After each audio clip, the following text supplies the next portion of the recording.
PTI दौर में social media के जरिए रियासत मुखालिफ प्रोपेगंडा का इंकशाफ। चेयरमैन पाकिस्तान तहरीक इंसाफ का जाली मजगरे की कोशिश की गई, जबकि सियासी मुखालिफिन की किरदारकशी और हर्जासारी की सोशल मीडिया टीमों का दरेर इस्तेमाल।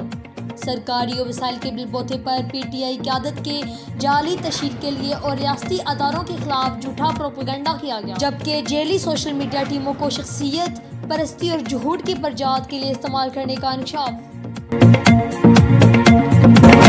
साबिक मुआविन खुसूसी जुल्फी बुखारी के खिलाफ घेरा तंग। वजारत दाखिला ने रेड वारंट जारी करने की मंजूरी दे दी।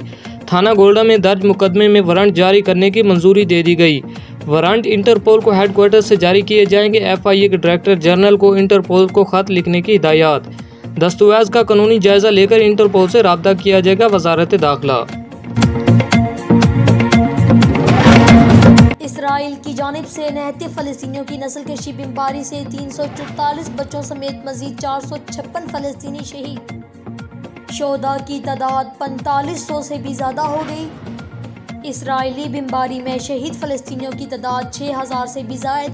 18000 ज़ख्मी। सोनी फोर्सेस की हिज़ा में वफा अस्पताल के करीब बमबारी। अक़वाम मुत्तहिदा का फौरी जंग बंदी का मुतालबा कर दिया गया।